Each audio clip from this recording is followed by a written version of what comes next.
Hey, welcome to Good Brothers Talking Michigan Sports. Hey, we just like to thank you guys for coming out and viewing our channel. We apologize for the last 2 weeks. It's just, hey, life just got ahead of us. But we're excited. We're excited to talk about Wisconsin. We're excited to talk about Rutgers. We're excited to talk about Iowa. And also we'll talk a little bit about Illinois. So, Keith? All right, so we're going to start out with the defense. Michigan played a range of teams on a complete spectrum. So they played a dominant team in Wisconsin. They played an inferior team in Rutgers. And then they played a really good team in Iowa. Iowa came in ranked number 14. Starting with the Wisconsin game, I think the defense was not prepared. They weren't prepared at all. Wisconsin totaled 489 yards against Michigan, 128 yards passing, and over 361 yards on the ground. And there's a saying that some people are playing checkers while other people are playing chess. And what that means really, it's like the art of war. Chess players are thinkers. So what you do, you strategize, you want to take your opponent's strength away and expose their weakness. We knew Wisconsin was going to come in running the ball, and I don't think one time we went to 8 men in the box, forcing them to throw the ball to beat us. I believe that's why we played Army ahead of Wisconsin. We knew Army was going to run 99% of the times, and they did, just to kind of give us some practice of a team that's going to be predominantly a run team. So I think we would have been better prepared coming off a bye in between the games. I don't think we were ready.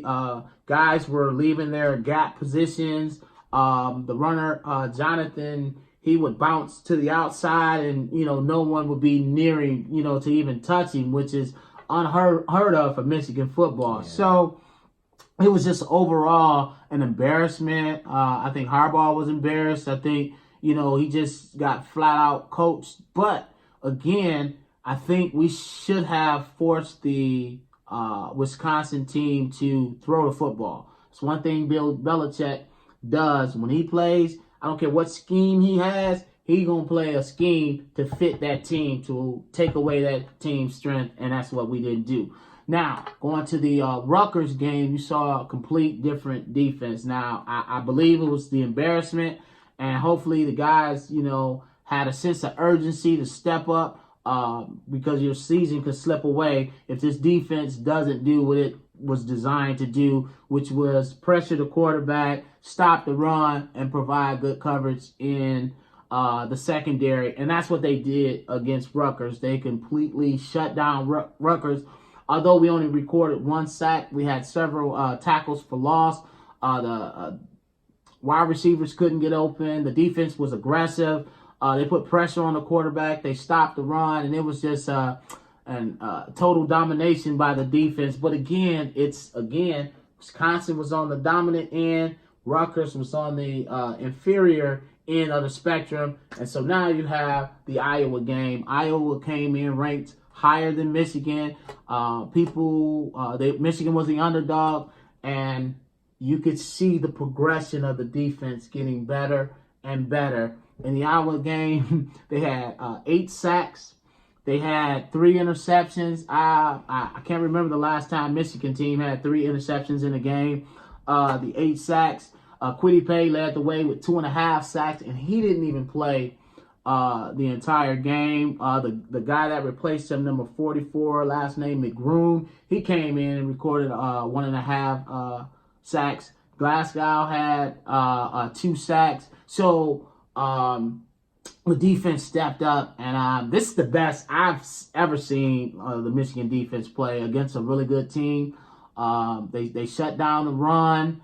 The pass, they were able to get some passes, but you could tell that there was some speed in that defense with Daxton Hill. I know Ohio State ran a lot of quick slants. They ran a few slants, and he was right there on the receiver or the tight end, either blocking the ball or quickly tackling the receiver or the tight end. So just great improvement from the Wisconsin game to the all the way to the Iowa game. It seemed like the defense is hitting their stride. Again, I read an article or I heard Harbaugh say that the offense was hitting their stride. I don't know really how you could say that, but that defense looked like it's hitting their stride. And we got Illinois coming up. I don't think Illinois will be a big challenge. I hope to see that same intensity on the defense with another, an inferior opponent. We should handily beat Illinois. But after that, it'll be another test with Penn State. So I think the Penn State game will be a good test for this defense. Now, let's talk about briefly the offense. Well, briefly. Not too much you can say about the offense. They're still struggling. A lot of drop passes. They just don't seem in sync. Shea seems to be regressing. So I don't know what's going on with that. And Harbaugh did make the comment about they're doing a lot better in practice as opposed to the games. I do like that Josh Gaddis is on the sideline now. I think he's the type of coach that he likes to be in your face. And I think the players, I think they like that, the teaching type of coach or whatnot, but they still have a lot of work to do. Got the situation where I thought they were doing some good things with True Wilson, and they kind of got away from that. And I'm still not seeing the speed and space, which is concerning. I'm seeing a lot of speed and space on the defense, which I think we need, because late in the season, you're going to come across the Ohio States, the Notre Dames, and also Penn State's starting to play a little bit better, where you're going to need, like you were talking about, Dax Hill and McGroom, and you're going to need those players with a lot of speed to compete with the talent field, Ohio States and Penn States of the world. And then also they're going to have to go back to, playing a rugged style of defense when Michigan State comes to town, because that's going to be a dogfight. That's going to be a dogfight. You got the trophy on the line and things of that nature. But some of my synopsis of the last three games is, my take on the Wisconsin game is I think sometimes Michigan comes in and they kind of come in with the attitude that, we're the Michigan of old. And a lot of teams have actually caught up with them. So to me, that's one of the games where you got to come in and you got to smack them in the mouth before they smack you in the mouth. And if you don't do that, it's an opportunity for you to get embarrassed. And I think that's what happens. They've got 3 years of tape on Don Brown. They know a system like the back of their hand. So if you don't come in there with new initiatives, new ideas, you're going to get exposed. And that's actually what happened. They ran it down Michigan's throat, and we didn't have any answers. Guys were out of position, as you spoke of earlier. And that just shouldn't happen, especially when you had 2 weeks to prepare. Now, coming across the Rutgers game, I don't put too much into the Rutgers game. I look at that as, and no disrespect to Rutgers, I'm not trying to, point fingers and stuff like that, but they're just not the level of some of the higher quality teams in the Big Ten. And to me, that's the time where you can actually craft your technique, get the offense on point to play the next game. And I just didn't see that. Now, attribute some of that to Iowa's. Now I'm running to Iowa now. Attribute that to some of that to Iowa's defense. They do have a pretty good defense, but Michigan has enough talent, that game plan should have been a lot better than what it was. It just seems like Shea's regressing a little bit, and that's concerning. And then I don't think they're going to fall back on Milton because he is the third string. I think if McCaffrey wasn't still on the concussion protocol, we may have had a situation in which Harbaugh has done in the past, brought him in just to kind of change the mood a little bit, and just to try to change the flow. And the Iowa game, you just didn't have that. So it was going to be Shea or nobody else. Right. Unless Shea got injured, then I think they would have had an opportunity to bring in Milton. Now, Illinois, this is another time for some fine tuning, because I'm hearing now that the game is actually going to the Penn State game. And I know I'm getting ahead of myself, but I'm hearing that the Penn State game is going to be a whiteout. Goodness. Which, unfortunately, we haven't really been that good with night games. I think Michigan plays a lot better noon games or 3:30 games. We just haven't been that good. But the good thing about the Penn State game is we are 3-1 against Penn State. Okay. So Michigan, they match up pretty well with Penn State. My only thing is Penn State, they've got that shifty receiver, Hamler, that I think he may cause some problems, and that's a situation where you can put Dax on him, Yeah. you know, or Magoom or however you pronounce number 44's name. I think that's a situation where maybe you can kind of set your defense up to counter that. So I'm very encouraged about the Illinois game, and like I said, I'm not trying to take anything away from Illinois either. I just think Michigan's a better team than Illinois, and I think that's an opportunity to get some things corrected, continue to strengthen that defense. Like you were talking about the third downs and things of that nature, we need to clean that up. Mm-hmm. We need to make sure that we're on point with the opposition's third down completion rate. Mm-hmm. You need to work on that. Continue to work on your speed. Continue to work on your flipping from man coverage to zone. And I think the defense will be okay. But to me, this is an opportunity. The Illinois game is to clean up this off. If we're playing so much better in the offense during practice, we need to see that on the field. Mm-hmm. We need to see that on the field, and that's something we just have not seen yet. Now, so one of the things that you were referring to in the Iowa game, Iowa converted 90% of their third down and long distances. So they had 3rd and 6 is considered long a long distance, and Iowa was 8 for 9.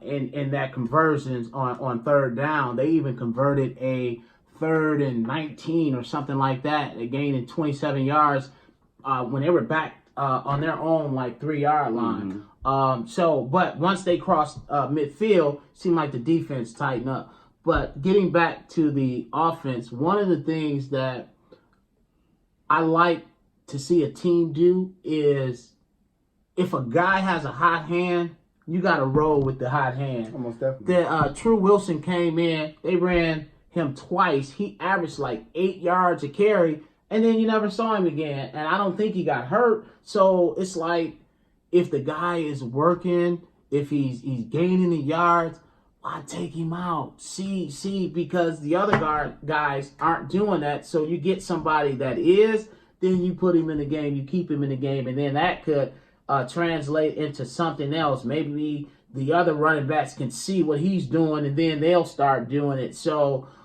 we just need to, if a guy has a hot hand, go with it. And Shea has to get better. I think he has to make better decisions with the ball. But again, if we can establish the running game, now we're supposed to have an all-pro offensive line. If we can establish the run game, then it'll be easier and shorter passes for him. But again, Nico Collins is 3rd and 6. He can't run a 3-yard route. And so one of the things that you mentioned about Josh Gaddis being on the sideline, I saw Josh Gaddis going over and talking to him about that. So, with him being on the sideline as opposed to in the press box, you can make adjustments and actually go and talk to players and so forth to make adjustments during the game right then and there.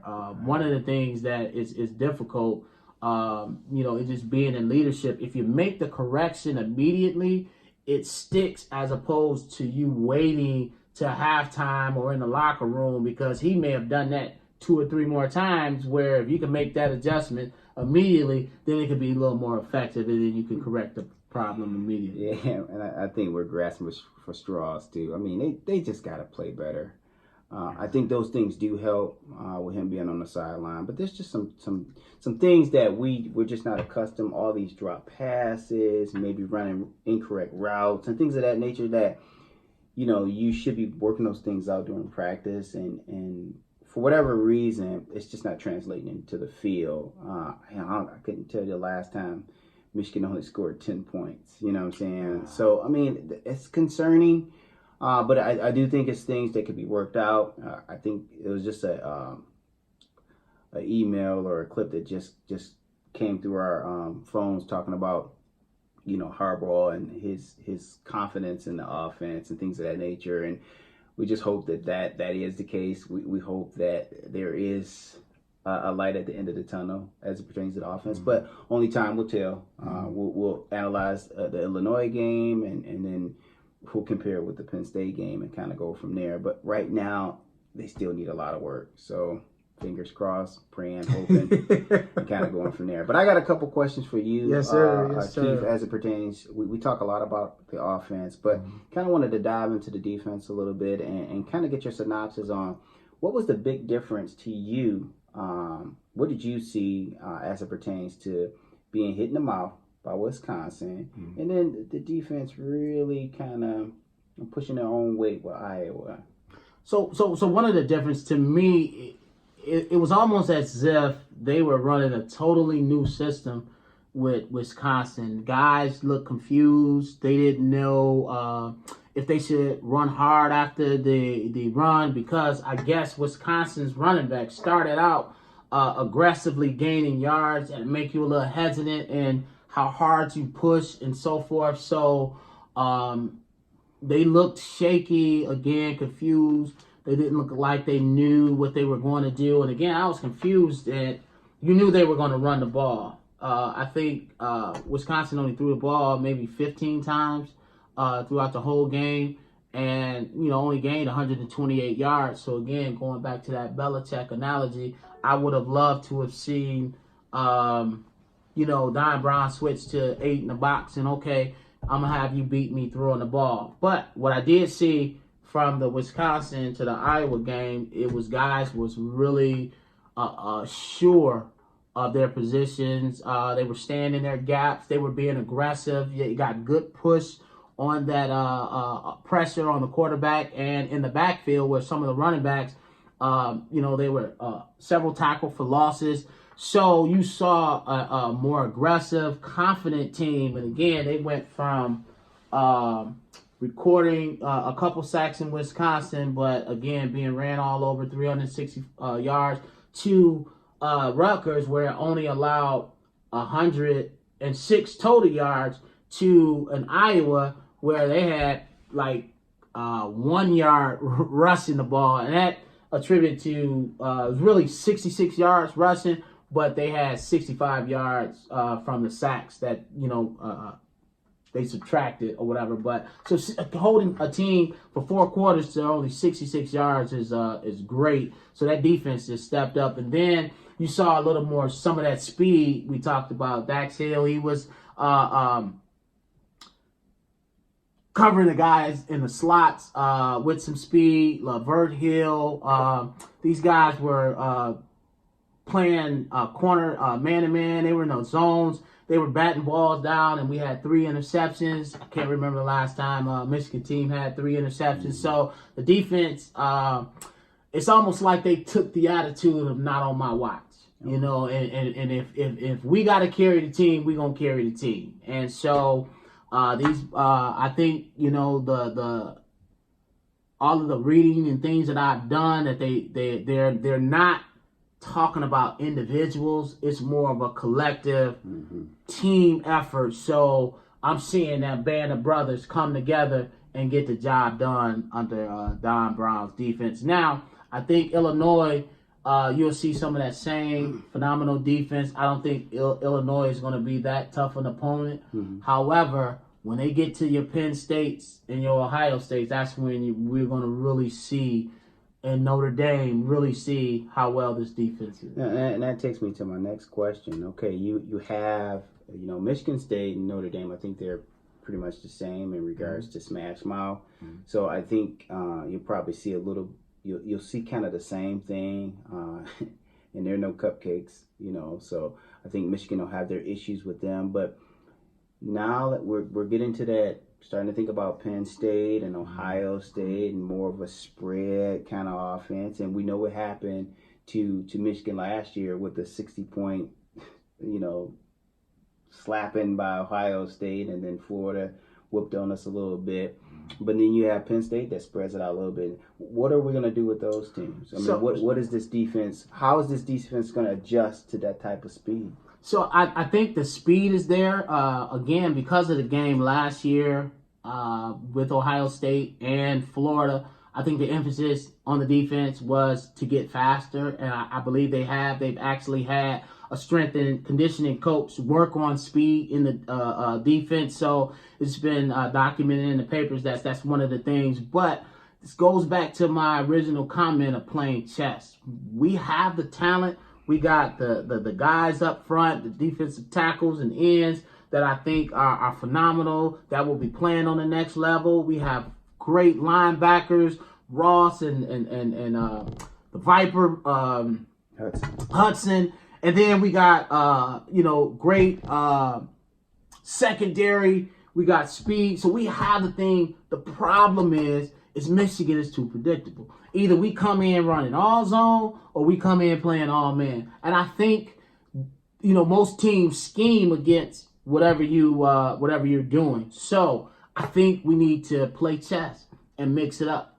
Show some zone and then some man, and then don't let the defense know when you're doing it, and then some blitzes. Occasionally. So I think if we could just mix up our defense a little bit, because again, Urban Meyer came in and played chess last year while we were playing checkers, and we got exposed. And I mean, they put in guys that they knew were fast, that hadn't played all season, and they put them in, and they had a phenomenal game just because he played chess. So I think Michigan needs to do a better job of making adjustments and not being so predictable with their defense. Okay, that's good.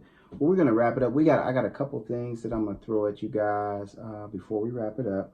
One of the things that we noticed is Don Brown. He changed up his formations. His game plan actually confused Iowa. So I thought that was good. And as you attributed to, you talked about Kwity Paye. Didn't even play the whole game, but he had actually 2.5 sacks, which was really good for Michigan. A lot of speed was shown from the nickelback, from the linebackers. And then Michigan actually got some push. They actually had some DTs in there that actually was pushing the line with a serviceable Iowa offensive line. They're up there with Wisconsin. They may not be as good as Wisconsin, but their offensive line is pretty good. I mean, Iowa had 1 net rushing yard. And then, like you said, we had 3 interceptions. Lavert Hill was extremely strong in receiving. Aggressive. Outside of that one play where he got gashed, he was really, really good. And I'm really starting to like this Dax Hill guy. I'm so glad that we were able to steal him back from Alabama, and he's really starting to show.